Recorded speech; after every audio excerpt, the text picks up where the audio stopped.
It seems that from the beginning of pop culture, we always had interest in giant, awesome robots, especially if they had guns or swords, because who doesn't love a good gun or sword?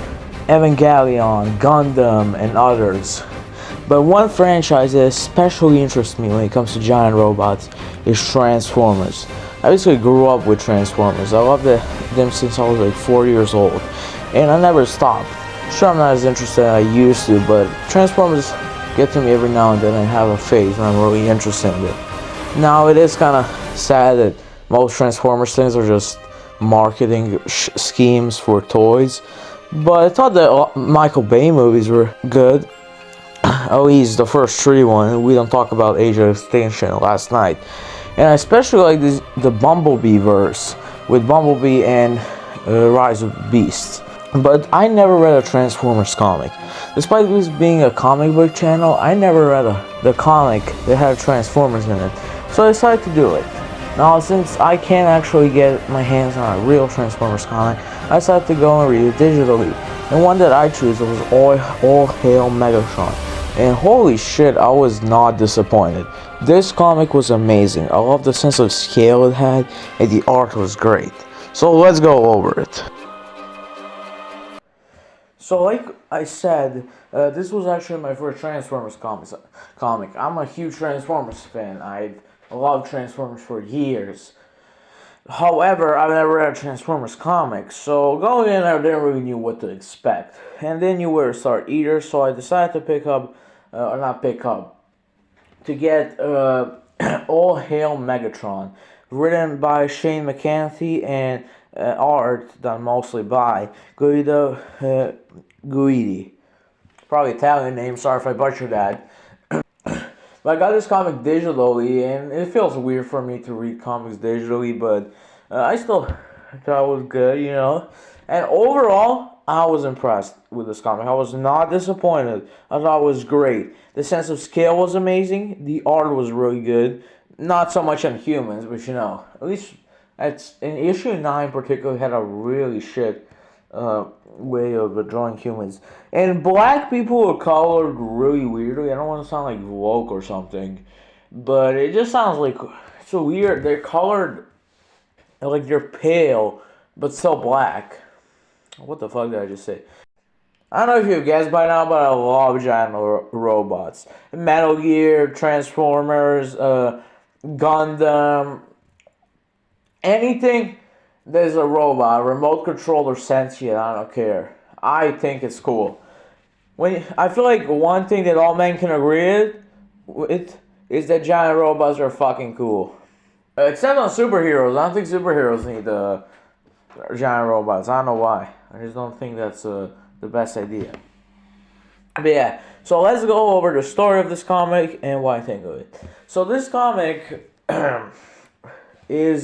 was published by IDW. I never read an IDW comic either. However, I'm looking forward to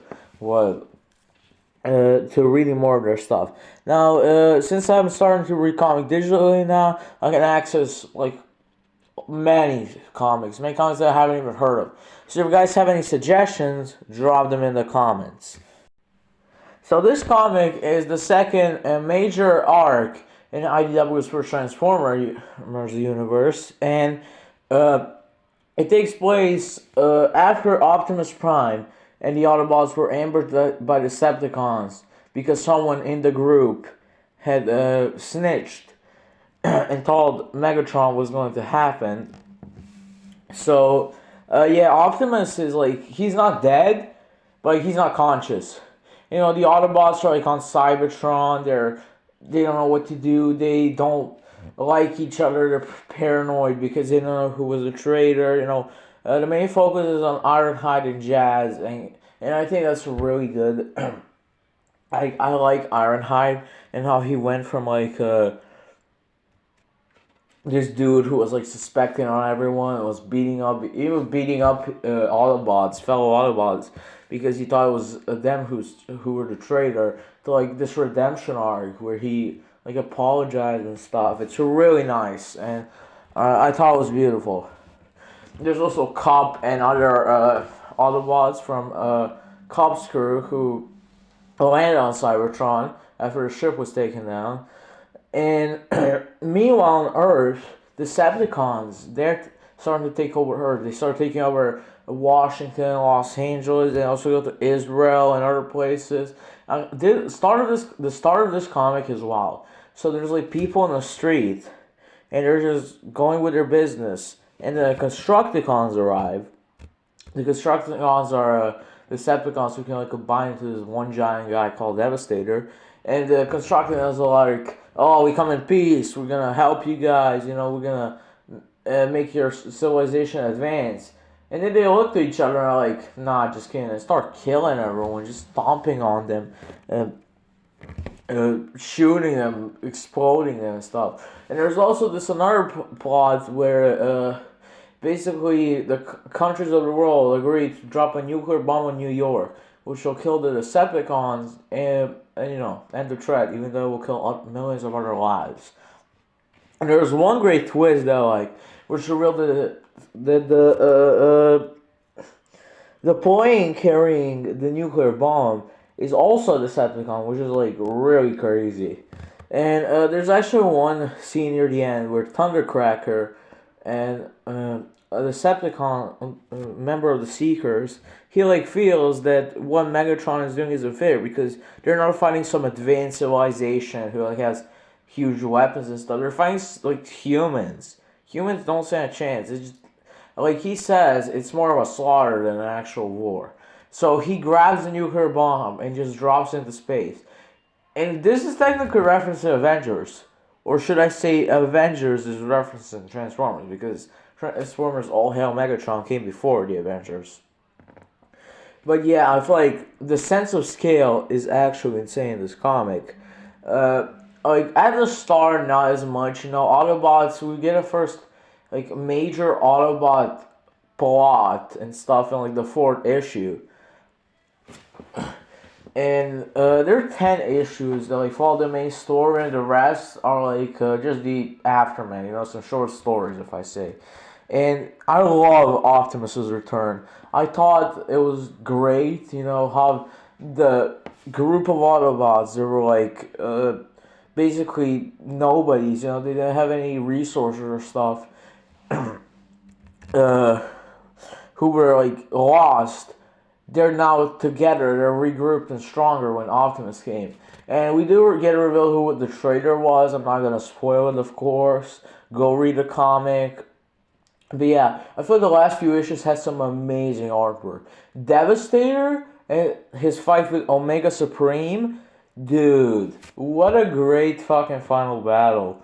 And like, the artwork is so nice. And Devastator is huge. He's like size of a skyscraper. Like normally in Transformers, we're used to seeing him like he's tall. Like seeing him maybe like 2 houses tall or something, like a small building. Here he's like a skyscraper. He's like the Empire State Building stuff. I think it's crazy. Also like the humans. If you ever watched G1 Transformers, you might know Spike. And his dad, they're also in this comic. They're in the military now. But it's really nice, you know, seeing the humans also try to survive. It reminds me a lot of like the final battle in Chicago in Transformers 3.